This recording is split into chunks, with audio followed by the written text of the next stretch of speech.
When I pulled up to the old farmhouse in Spokane, the gravel crunching beneath my tires sounded almost louder than the laughter drifting across the yard. Family reunions are supposed to bring warmth, that sense of belonging you can fall back into like a familiar chair. But as I stepped out of my car and looked across the field of parked trucks and sedans, the weight in my chest reminded me of something else. Sometimes a family reunion is just a reminder of how far you've drifted. The Corin farm hadn't changed in decades. Same red barn with the paint peeling just a little more, same wide porch lined with rocking chairs, and the same weathered photographs of ancestors framed inside the living room. Folks clung to tradition here. I paused for a moment, breathing in the mix of cut grass and barbecue smoke. "Evadne, you finally made it!"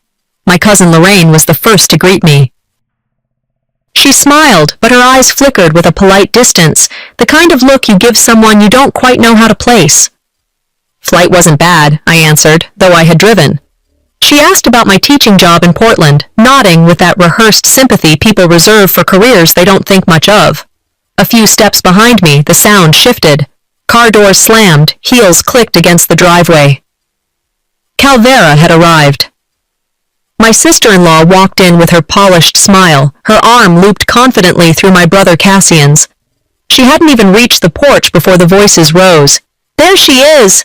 And bodies leaned in to hug her, showering compliments like confetti. "She's incredible," someone whispered loud enough for me to hear. "A partner at her firm already." I pressed my lips together, reminding myself that silence doesn't mean weakness.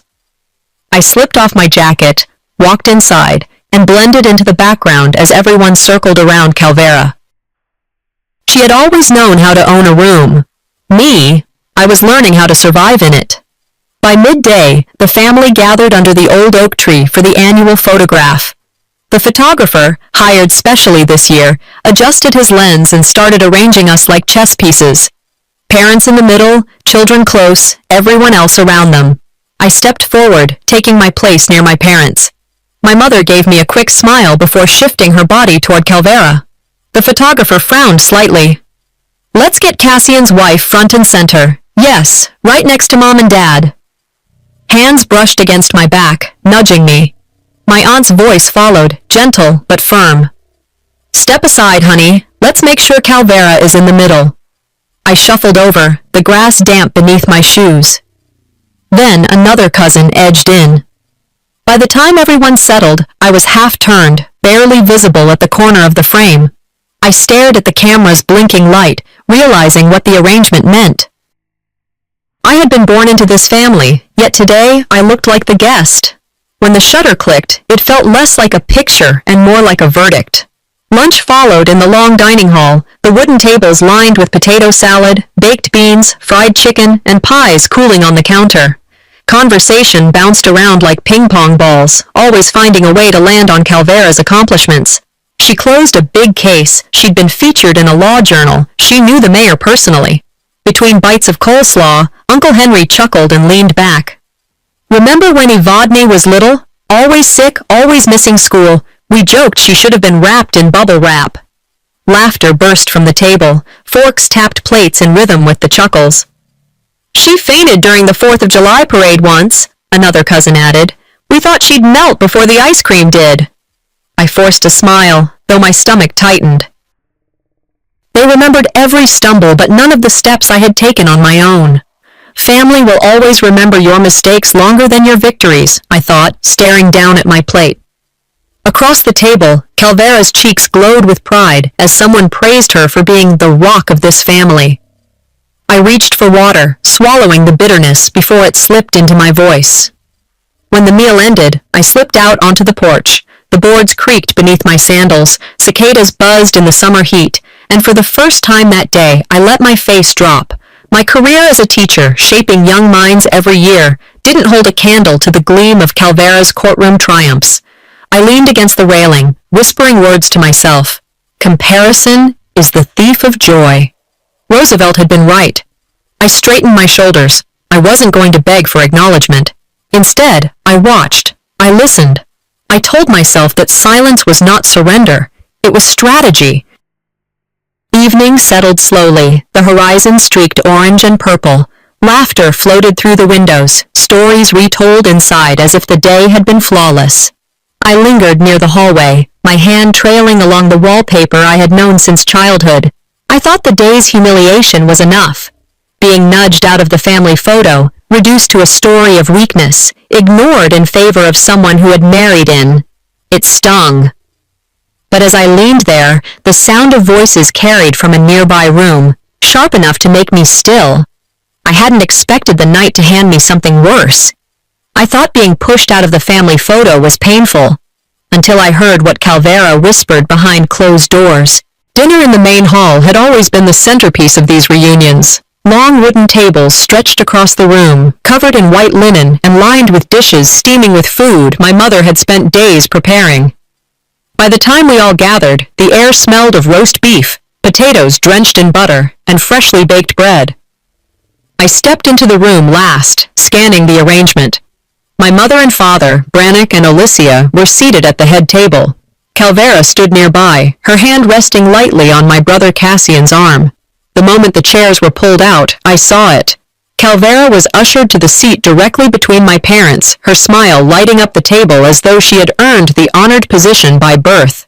"Evadne," one of my cousins called, waving me toward the far end. "Would you mind sitting near the kitchen? We need space here for Calvera." I felt my face stiffen into a polite smile. I walked to the chair nearest the door where waitstaff carried dishes in and out, trays rattling. I could almost smell the dishwater. I sat, smoothed my napkin across my lap, and kept my voice steady when a relative leaned over to ask, "Still teaching? Must be rewarding, though not easy to get by these days." "Yes," I replied simply, though inside I thought, I grew up in this house, and tonight I sit like an outsider. The symbolism wasn't lost on me. Seating revealed status, and my status had quietly been demoted. Conversation swirled around Calvera as she launched into a story about her latest case. My parents listened intently, nodding, while I cut into my meal in silence. After the plates had been cleared, the gift exchange began. This had always been my mother's favorite part, tokens of appreciation, little ways we honored the ones who raised us. I carried my gift carefully, a framed collage of family photographs I had pieced together. Childhood birthdays, summer vacations at the lake, my grandmother holding me as a baby. I had spent weeks choosing each photo, arranging them to tell our story. Before I could present it, Calvera rose gracefully, setting a large ribboned box before my parents. "We wanted you to have something elegant," she said. With a flourish, she revealed a luxury wine set, crystal glasses shimmering under the dining hall lights. Gasps of admiration followed. "How beautiful!" my mother exclaimed, lifting a glass to the light. "This will look perfect in the dining cabinet."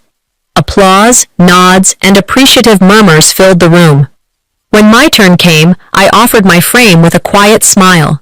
My father took it, glanced briefly, and set it down beside the table. "That's sweet," he said, his tone kind but distracted. Within seconds, the conversation shifted back to Calvera's gift. My frame sat by the corner, barely noticed. I stared at it, then at the wine set glittering in the center of the table. I gave them a piece of history, but they only saw price tags. There's an old saying, money talks, but love is often silent. I swallowed hard, keeping my chin high, but the ache of invisibility pressed into my chest. As laughter returned and dessert was served, I excused myself and slipped onto the porch. The evening air cooled my flushed skin. Cicadas sang in the fields, the scent of honeysuckle floating faintly in the breeze. I sank onto a rocking chair, letting its wooden frame creak beneath me. I remembered the days when my handmade gifts, scrapbooks, knitted scarves, were once praised. As a child, my drawings had been taped proudly to the refrigerator door. But somewhere along the way, admiration had shifted. Now, it wasn't about meaning, but prestige. It wasn't about the thought, but the cost. Leaning forward, I whispered into the night. Too many people spend money they haven't earned, to buy things they don't want, to impress people they don't like. Will Rogers had been right. Anger simmered low, but so did determination. I wouldn't cry, not here. Instead, I would watch. I would learn. If silence had been their way of sidelining me, I would use it as my weapon too. When I returned inside, the noise hit me again. Laughter, stories retold, chairs scraping. I started down the hallway toward the restroom, but I paused. A voice carried through the thin walls. Calvera's voice, unmistakable, low but firm, speaking on the phone. "They adore me here," she said. I froze, every muscle tightening. "Yes, Mom, it's true. Evadne? She's no competition. She's nothing but a background figure." My breath caught. I stood perfectly still, my hand resting on the wall for balance. Invisible was painful enough. But being erased, that cut deeper. Her words rolled over me, each one carving into the space where I had once believed family meant protection. I thought about the seating at dinner, my chair by the kitchen. I thought about my collage shoved to the side, and now, hearing her dismiss me so completely, I realized all of it was intentional. I pressed myself closer to the wall, straining to hear the last fragments. "Don't worry, Mom. They'll never give her anything important. She's a burden." My heart raced, the word lodging itself in my chest like a stone. I gripped the wallpaper, trembling, not from fear, but from clarity awakening in me. Inside the dining hall, laughter carried on, the sound of clinking forks and easy jokes. But for me, the night had already split open. And then I heard the words that would change everything. "She's nothing but a burden." I walked back into the dining hall with my hands clasped tightly, forcing them not to tremble. The glow of the chandelier scattered across polished glasses and silverware, laughter bouncing around like nothing had cracked. No one knew what I had just heard. No one saw the storm that pressed against my chest. I smiled when a cousin brushed past me, though it felt like stretching a mask over broken glass. I carried a storm inside me, but they all saw a polite smile. Aunt Lorraine lifted her glass, the sparkle catching the light. "To family," she said warmly. "To family," voices echoed. I raised my glass, lips curling upward, but my hand trembled just enough that I gripped the stem harder. I remembered a saying I once read, "Sometimes silence is the best way to let them underestimate you." Tonight, silence would be my cover, at least for now. The toasts began. One by one, relatives stood, voices rising above the clink of spoons against plates. "I want to recognize Calvera," my cousin announced, lifting his glass high. "To Calvera, the true strength of this family." Cheers burst across the room. My parents beamed, their glasses lifted proudly in her direction. I sat frozen, not a single word about me. Another uncle leaned forward, smiling broadly. "She's like the daughter we always dreamed of." My throat tightened. And what am I? Just the daughter they forgot they had. I took a sip of water, forcing my face neutral, though heat burned at the back of my neck. As the meal wound down, people mingled across the hall, voices blending into a hum. That was when Tyrion Crowell, my father's cousin, stopped near me with a drink in his hand. He wasn't unkind, just careless.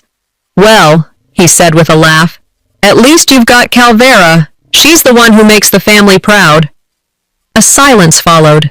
A few eyes darted to me, then away. My cheeks flushed hot. I cleared my throat. "Excuse me," I murmured, setting down my glass. My voice wavered slightly, betraying more than I wanted. I walked away, but his words trailed me like a shadow. It wasn't just my immediate family who saw me as secondary. Even those on the edges of kinship placed Calvera in the center. There's a truth I had read once. It's a terrible thing to be made invisible in your own home, and here I was, living it. I moved toward the back of the hall, where the noise dulled, but my mind wasn't quiet. Memories rose up, uninvited. High school. I had spent months building a science fair project, only for my parents to leave halfway through the awards to watch Cassian's basketball game. I had won second place that night. No one noticed. College graduation. My friends received cars or trips abroad. My parents handed me a modest book of checks. They smiled, proud but distracted, already planning Calvera's wedding gift, a down payment on a house. I breathed slowly, anchoring myself in the present. The sting of those moments had dulled over time, but tonight, with Calvera's voice echoing in my mind and my family's laughter ringing in my ears, the pain sharpened all over again. The truth was stark. This family had never truly seen me. I stood near the porch door, the night air tempting, my chest tight from the noise inside. I looked back at the glowing windows of the farmhouse, voices spilling through like warmth meant for someone else.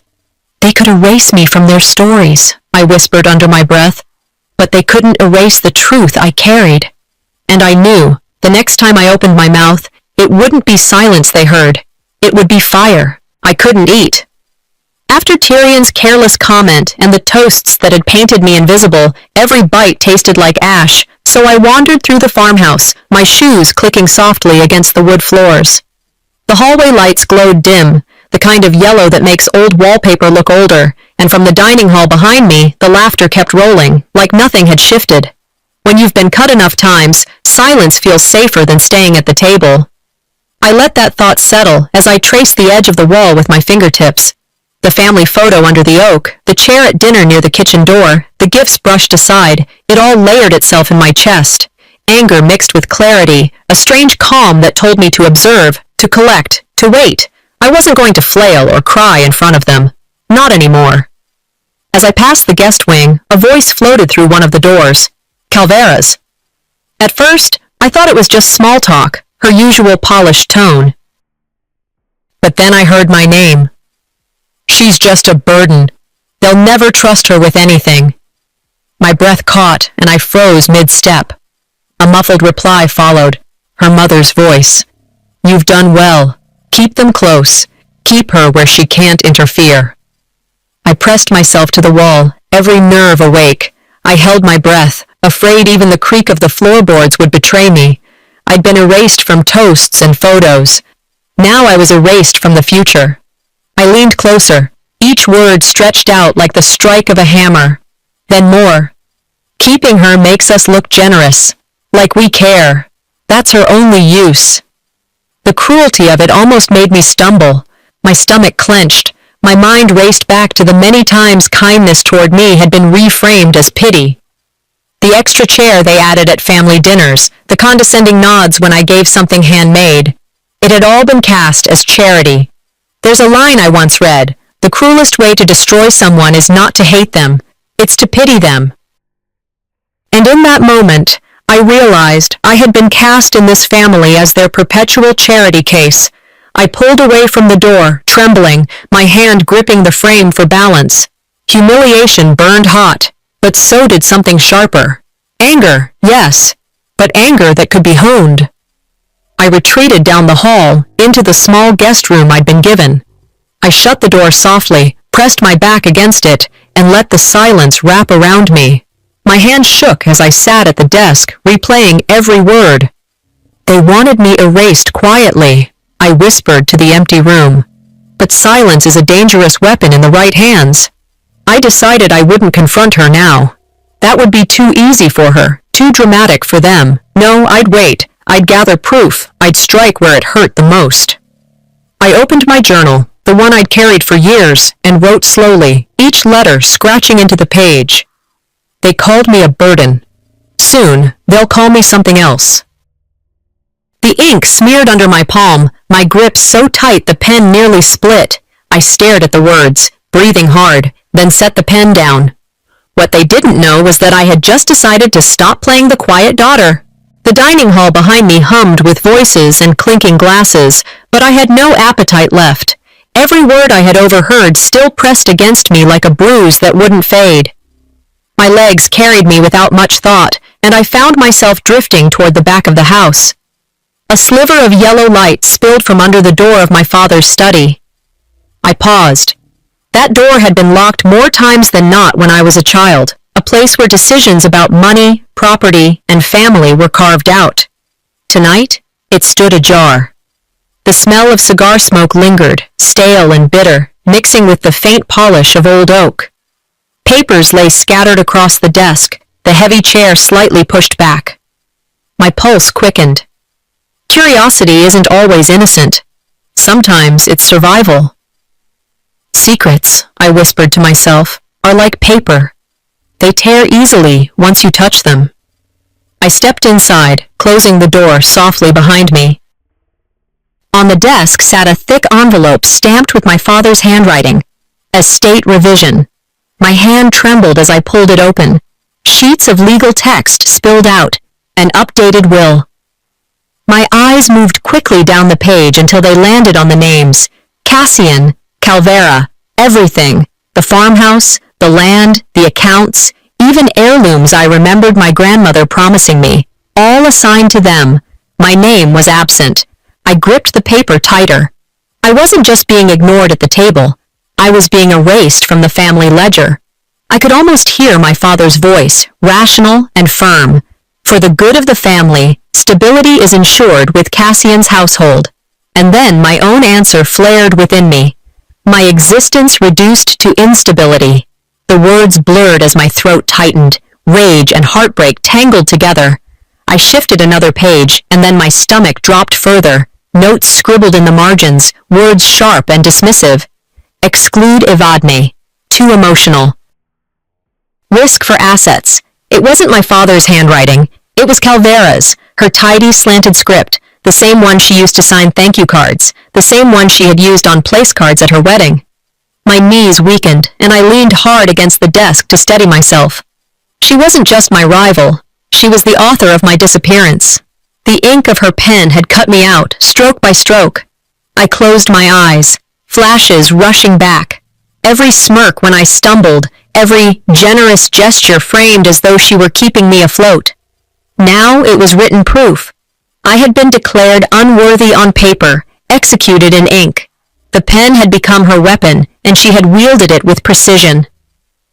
My chest burned as I carefully placed the documents back into their envelope, aligning them exactly as they had been. No one could know I'd been here. Not yet. I whispered into the stillness. Let them think I am blind. The blind often see clearer when the time comes. I shut the envelope and straightened my back. For the first time that night, I spoke a vow aloud. I will not be erased. Napoleon's words echoed in my memory. Never interrupt your enemy when he is making a mistake. They thought they had buried me under silence. But silence was a dangerous weapon in the right hands, and mine were no longer trembling. I tucked the journal I carried close against my chest, a reminder of who I was beyond their revisions. As I stepped out into the hallway, my heart thundered.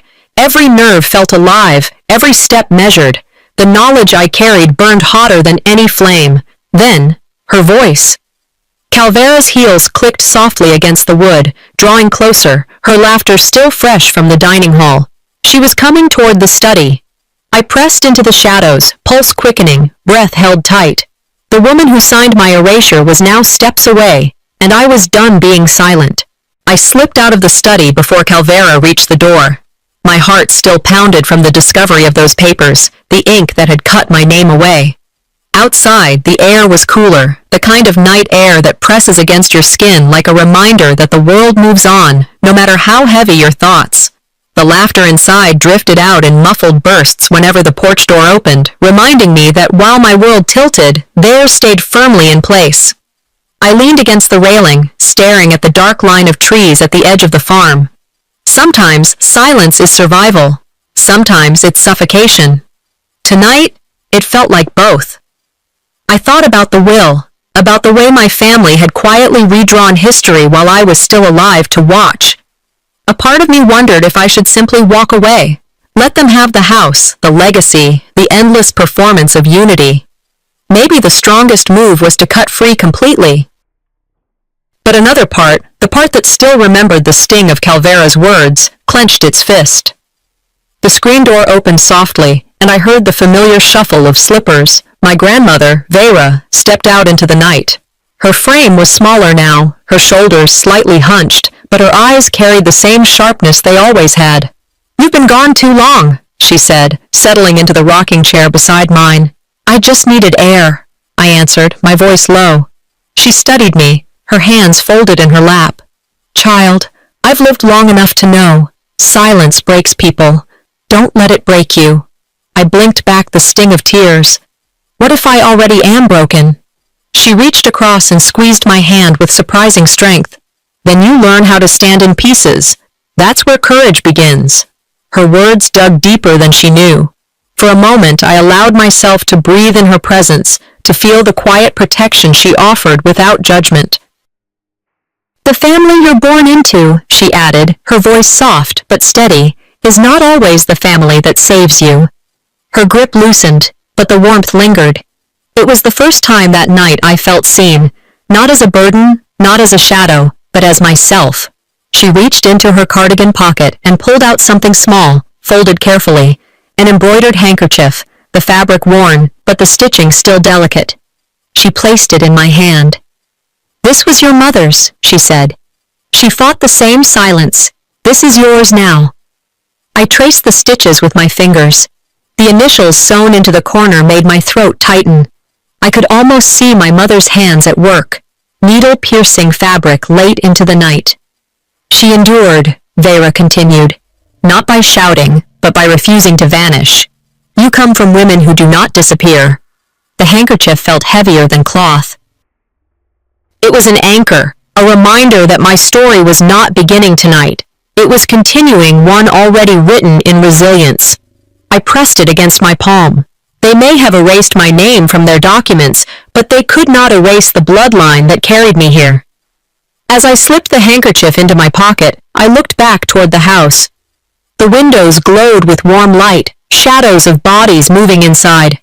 I imagined the laughter, the wine glasses raised, Calvera's smile flashing like a victory banner. A sharp calm filled me. If they think I am weak, they will never see the storm coming. I straightened my shoulders. I wasn't going to walk away, not yet. This fight would not end in silence. Courage is grace under pressure, Hemingway once said, and tonight, grace would be my armor, pressure my forge. I stepped back toward the porch door, each stride steadier than the last. The handkerchief pressed against my leg with every step, a reminder of where I came from and what I carried forward. As I opened the door, Calvera's laugh rang out from the dining hall, loud, triumphant, echoing through the house as if she had already claimed victory. I paused in the doorway and whispered to myself, laugh while you can. Because tomorrow, I would no longer be the quiet daughter. They would hear me. When I stepped back into the house, the warmth of the porch still clinging to my skin, the mood inside had shifted. The air was heavier, the laughter louder, and the jokes a little sharper. Wine glasses clinked too often, voices rose with less restraint. People were beginning to stumble over their words, masks slipping the way they always do after enough alcohol. I lingered by the edge of the hallway, watching. Calvera moved gracefully through the crowd, as if she were the hostess rather than the guest. Then, without much notice, she slipped into a side room. That smug curve of her mouth told me everything. She wasn't finished. My instincts buzzed. This night isn't finished either. It's only sharpening. I drifted down the hallway toward the study. The door stood ajar again, faint light spilling over the floor. I pushed it open slowly, breath caught in my throat. The desk was no longer stacked with loose papers. It held a laptop, its screen glowing. Someone had left it open. I stepped closer, pulse quickening, and scanned the inbox that was pulled up. It was Calvera's. The subject line hit me first. Securing the legacy. I clicked. An email thread stretched across the screen, between Calvera and her parents, Halvard and Ismera. We must protect the legacy from Evadne, the message read. She's reckless. She must never control assets. My hands clenched on the desk. Another line scrolled into view. With her gone, the estate is safe in Cassian's hands, and yours by extension. The words blurred as fury flared in my chest. It wasn't paranoia. It was conspiracy. My throat tightened, but my mind snapped clear. I pulled my phone out, snapping quiet screenshots, my hands steady now in a way they hadn't been before. This was proof, not just whispers behind doors or margins in wills. This was their own words, written plainly, betraying themselves. I shut the laptop gently, the click almost too loud in the silence. My heart thudded against my ribs as I slipped my phone back into my pocket. For the first time in days, I felt control press into my palm. I left the study, my footsteps quick but quiet. The hallway was dim, the wallpaper lined with family portraits that suddenly looked like mocking faces. That was when I heard them, my parents' voices, hushed but sharp. I pressed myself into the shadows. Brannick's voice came first. "It's better this way. Evadne isn't stable enough to carry the family." Alicia sighed, weary but firm. "She'll thank us one day when she realizes she can't handle responsibility. Cassian and Calvera, yes, they're strong enough. They'll hold it all together." Calvera's voice chimed in, smooth and sure. "Exactly. She's always been too fragile. This way, no one gets hurt." Every word slammed into me harder than the last. I thought Calvera was the thief, but my parents handed her the key. My breath came shallow, my body rigid against the wall. The betrayal I had feared was not only true, it was worse. My own blood had signed me away, convinced themselves I should be grateful for the erasure. For a moment, heartbreak threatened to crush me, but it didn't stay heartbreak. It shifted, solidifying into something sharper. I pulled back into the darker end of the hallway, trembling, but resolved. If my own parents could betray me so completely, then there was nothing left to lose. I pressed my palm against my pocket where the phone rested, warm against my skin. Their words, their signatures, their voices, proof enough to burn the foundation they had built. If my own blood would betray me, I whispered to myself, I had nothing left to lose. An old saying stirred in my memory. The axe forgets, but the tree remembers. Tonight, I was the tree. I straightened my shoulders and exhaled, a steady stream of air that carried the weight of years. They had buried me with silence, erased me with ink, laughed at me with toasts, but I was still standing, and now I carried fire in my pocket. I walked back toward the gathering, my head high, my steps deliberate. Faces blurred as I passed, but I felt the shift inside me solidify. They thought they'd buried me quietly, but they forgot. I know how to dig. Tomorrow, the silence they forced on me would break louder than any toast. The family gathered in the grand dining hall for the final toast, a ritual everyone treated as sacred. The long table gleamed under the chandelier, the crystal glasses catching its light. The smell of wine and roasted meat lingered, but the air was thick with something heavier, expectation. I sat near the end of the table, silent, my chair slightly apart as if by design. Calvera, as always, positioned herself beside Cassian, glowing with confidence. She leaned toward my parents, Brannick and Alicia, who smiled back as if she were the crown jewel of the night. I clasped my hands, keeping my voice still. I wasn't waiting to be called on. I was waiting for them to trip on their own pride. Pride goeth before destruction, and a haughty spirit before a fall.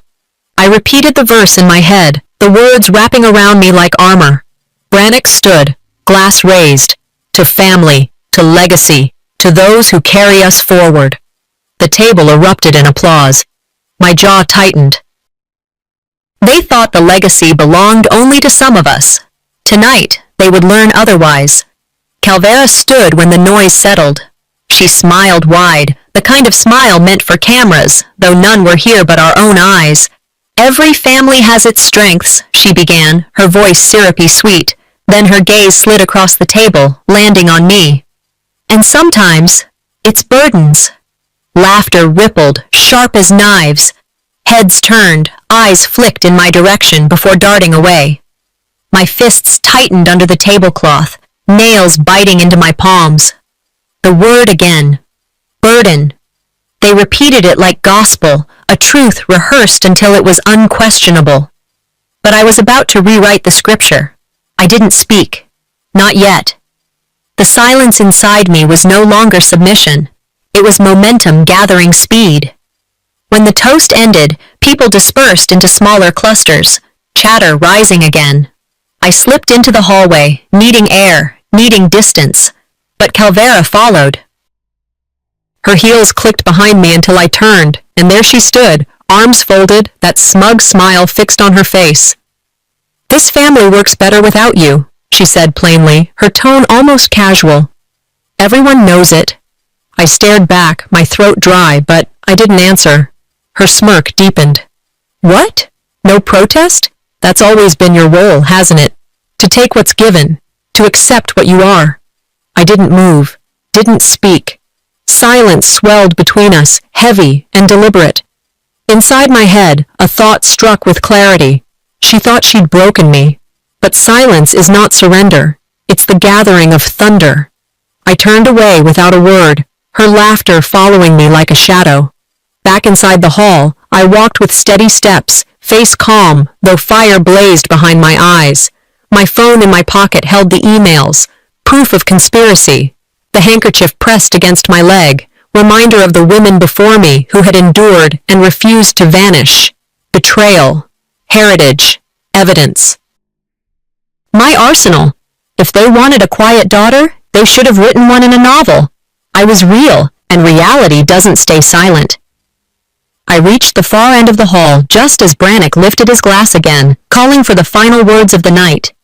The guests hushed, their eyes drawn forward, waiting for the polished speech about honor and legacy. I rose slowly, steadying my breath. The phone was warm in my hand, my voice ready, and that was when I decided their legacy would end tonight, not with a whisper, but with my voice. The room froze after my words. It was as though the chandelier's glow dimmed, though I knew it hadn't. Glasses hung in midair, half raised, suspended between toasts and tremors. Eyes widened, some darted away, others locked on me with disbelief. It's remarkable how truth doesn't echo. It drops like a stone, and everyone drowns in it. Calvera was the first to move. She curled her lips into a smile, too wide, too polished, as if by force alone she could stitch the room back together. But no one met her gaze. Chairs creaked as relatives shifted uncomfortably. My father, Brannick, cleared his throat. Enough of this. His voice cracked, a sound I had never heard from him, and he faltered. The silence was thick enough to choke. Even Alicia, who always found words to smooth a rift, pressed her napkin to her lips and said nothing. Then Cassian stood. My brother had stayed quiet too long, his face carved in stone, unreadable. The scrape of his chair startled the room. He looked at Calvera, not at me, not at our parents. His jaw tightened.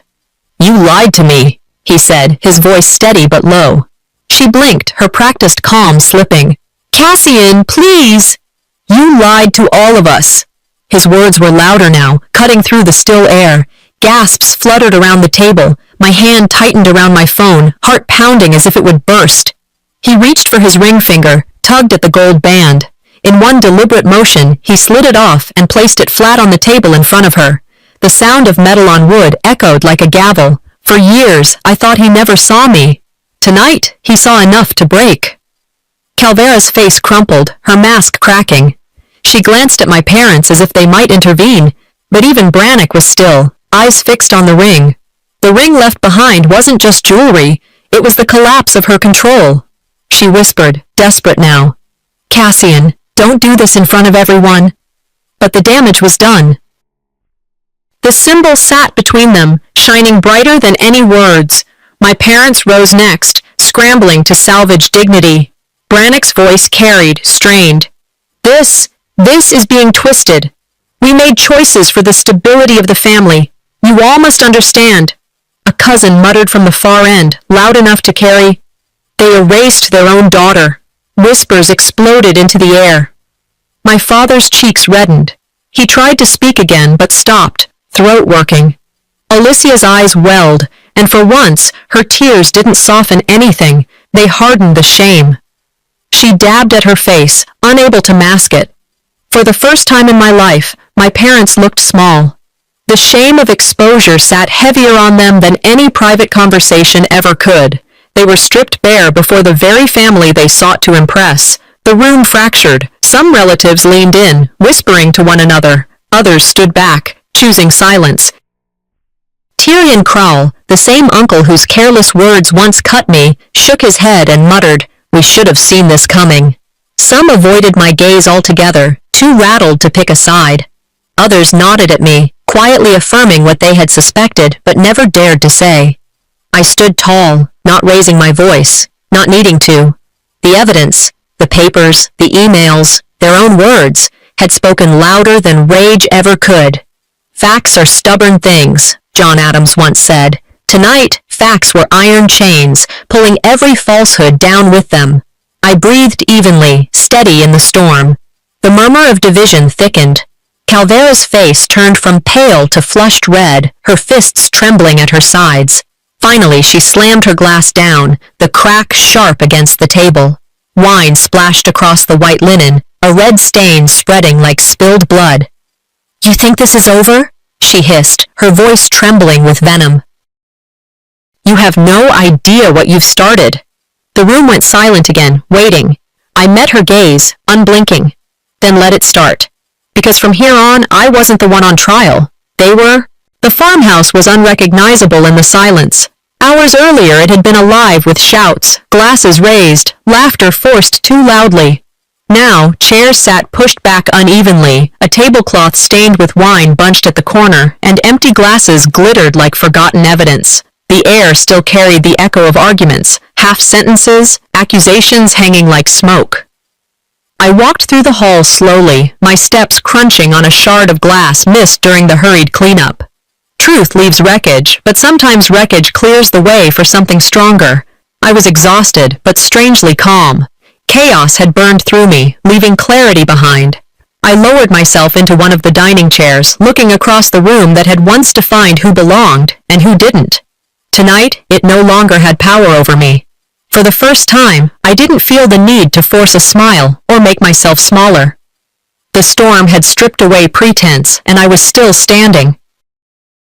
"I don't need your approval, only truth."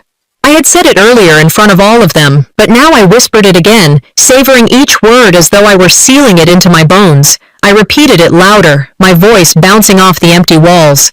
"I don't need your approval." The quiet answered me, and I realized I no longer craved their nods or applause. My worth didn't hang on their inheritance, their signatures, or their biased stories. My worth was mine to claim. "I am not what happened to me," I whispered, recalling Jung's words. "I am what I choose to become."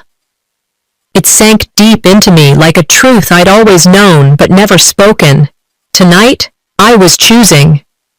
From the corner of my eye, I noticed a figure move. Ivara Quell, my distant cousin, stepped hesitantly into the room. She had kept silent most of the night, eyes lowered as chaos flared. Now she walked toward me, her voice almost tentative. "You did what I never could," she said, sitting across from me. "You stood up to them." Her words startled me more than the shouting had earlier. I stared at her, unsure if I should believe it. I finally said, "Sometimes silence isn't patience. Sometimes it's prison." She nodded, her eyes wet but steady. "You freed more than yourself tonight." The conversation wasn't long, but it was enough. It wasn't just me. Others had felt the choke of this family's weight, but they had never dared to break it. That realization lifted something from my chest. Ivara reached out, touching my hand briefly before standing. "Thank you," she whispered, before disappearing down the hall. Her words lingered like a soft flame. Recognition, validation, maybe even the start of something bigger than myself. I rose, moving toward the guest room where my small overnight bag sat by the bed. I folded my clothes neatly, slid my journal inside, and zipped it shut. My eyes lingered on the walls, the window frames, the shadows of a house that had shaped me. "This house holds my childhood," I said softly, "but it doesn't hold my future." I lifted the bag and paused at the door. Memories pressed in, running down the hallway as a child, Christmas mornings, my mother's piano echoing through these rooms. But tonight, all of that was layered with betrayal, choices that cut me out. I didn't slam the door. I closed it quietly, the soft click of the latch sounding more final than any shout could have. It was my declaration. I wasn't lingering in broken ties. I was walking away. The night air met me cool and sharp as I stepped off the porch. The handkerchief Vera had given me pressed against my pocket, its fabric light but anchoring me like a weight of steel. My anchor of strength, passed down by women who endured but refused to vanish. I looked up at the stars, their silence brighter than any toast, and drew a breath that filled me completely. "I left with no title," I said under the breath of the night. "No inheritance, no approval. But I left whole." And for the first time I wondered, Not what I had lost, but what I could finally begin. Morning came with a sharp stillness that pressed against my skin as I opened my eyes. The farmhouse was eerily quiet, as if the walls themselves had swallowed the shouts, the shame, and the unraveling of the night before. For a long moment, I lay still, listening to the silence. No footsteps, no laughter, no forced speeches. Only the creak of the old beams settling into daylight. I rose and walked through the house. Chairs stood pushed back at odd angles, glasses half filled with stale wine scattered like abandoned soldiers. A crust of bread hardened on a plate. A patch of red wine stained the linen where Calvera had slammed her glass. The place smelled of ash, though no fire had burned. The night had stolen their power. Morning would seal it. I felt no guilt. None of this belonged to me anymore, and I realized I didn't want it. The guilt, the shame, the legacy, they belonged to them. I carried only the truth. Gloria Steinem's words surfaced in my mind. The truth will set you free, but first it will piss you off. Last night, it had enraged me. This morning, it steadied me. I was calm, ready. As I entered the main room, I found Brannick and Alicia waiting. My father's eyes were hollow, my mother's hair unpinned, her hands trembling around a folded napkin. We did what we thought was best for the family, Brannick said finally, his voice low, a fraction of the authority it once held. For the family? I said, stepping closer. Families don't erase daughters. They fight for them. Alicia's eyes darted toward the floor. You don't understand. I understand perfectly. I pulled my phone from my pocket, placed it on the table, and slid it toward them. Screenshots filled the screen, the emails, the plans, the betrayal in their own words.